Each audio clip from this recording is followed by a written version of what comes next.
Israel is signaling that the next phase of the Gaza war may just be weeks away. A new deadline is now being discussed, a 60-day window for Hamas to disarm, or the group could full-scale military action.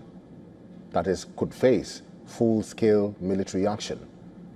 At the same time, far-right voices inside Israel's government are openly pushing for a much bigger shift. It includes formal annexation of the West Bank and the end of any future Palestinian state. This is not just about what happens in Gaza next.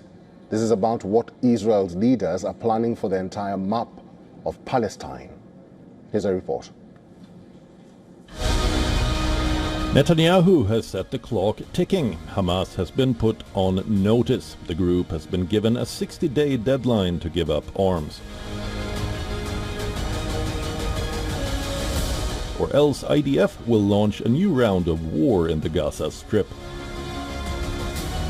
The deadline is reportedly linked to US-backed diplomatic push, with Washington asking for a limited time frame before any further military decision is taken. Israeli officials say this will not be a partial surrender. They want Hamas stripped of every weapon still inside Gaza. And they also say the vast network of underground tunnels must be destroyed. On the ground, the war is already simmering. This is new footage released by the Israeli military showing a kilometer-long tunnel route uncovered in Beit Hanu in Gaza. IDF says that they found explosives there. The IDF says it has continued operations around Rafah, targeting Hamas fighters hiding in tunnels near the ceasefire line.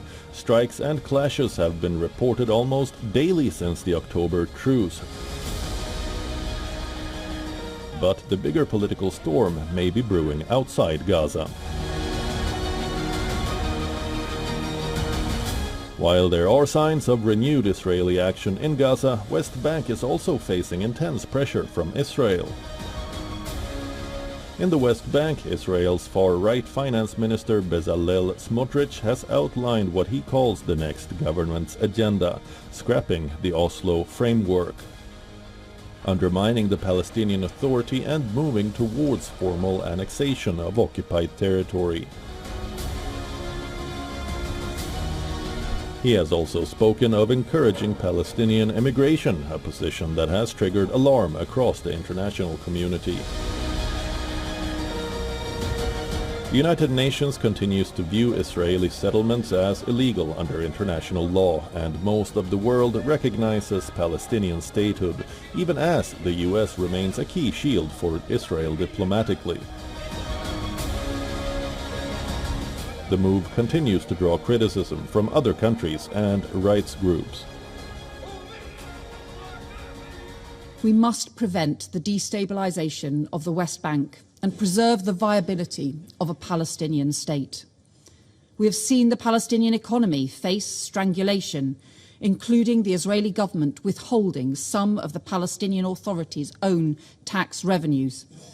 We are witnessing an all-time high of Israeli settlement expansion and settler violence in flagrant breach of international law, with Palestinian families and communities driven from their homes, beaten while farming their own land, attacks that sow terror among civilians. As the US remains a key shield for Israel diplomatically, with Israel heading towards elections later this year, the clock is now ticking on two fronts: a 60-day ultimatum in Gaza and a growing push to redraw the future of the West Bank permanently. The question now is whether this is a final diplomatic window or the opening chapter of the next war.